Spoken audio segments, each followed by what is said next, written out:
국방부 이중사 성추행 사과 9명 보직 해임 추가 의뢰.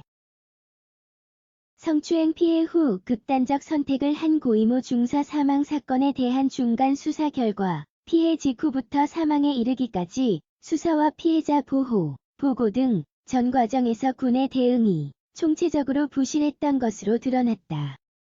국방부 검찰단은 9일 중간 수사 결과 발표에서 이날 현재까지 관련자 22명을 입건하고 이 가운데 10명을 재판에 넘겼다고 밝혔다. 검찰은 이미 보직 해임된 6명 외에 이중사 원소속 부대이자 성추행 및 2차 가해가 발생한 공군 제20전투 비행단장 등 9명을 보직 해임 의뢰하기로 했다. 성폭력 피해 사실을 누락한 공군본부 군사경찰단장 대령과 늑장 보고를 한 공군본부 양성평등센터장 등 16명은 과실이 중대하다고 판단돼 형사처분과 별개로 징계위원회에 회부할 방침이다. 이날 발표는 국방부가 지난달 1일 공군으로부터 사건을 이관받아 수사에 착수한 이후 38일 만이다.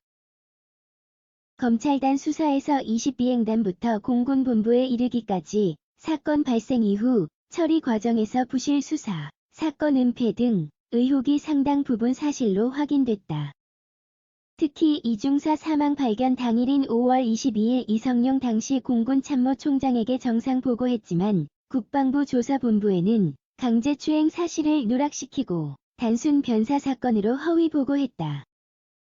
이 같은 혐의로 군사경찰단장과 중앙수사대장 등 2명이 재판에 넘겨져 이들에 대해선 중징계도 불가피할 전망이다.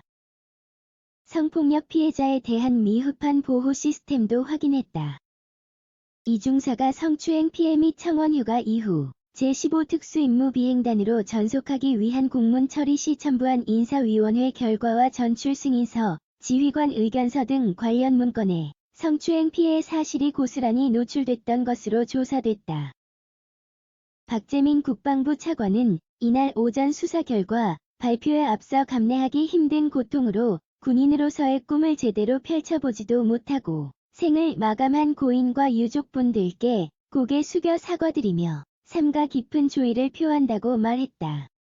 최광혁 국방부 검찰단장은 향후 남은 추가 의혹 부분에 대해서도 철저히 수사해 사건의 진상을 규명하겠다며 기소할 수 없는 사안에 대해서는 그 책임에 상응하는 처벌이 될 수 있도록 비위 사실을 확인해 보직 해임, 징계 등 절차도 진행할 것이라고 했다.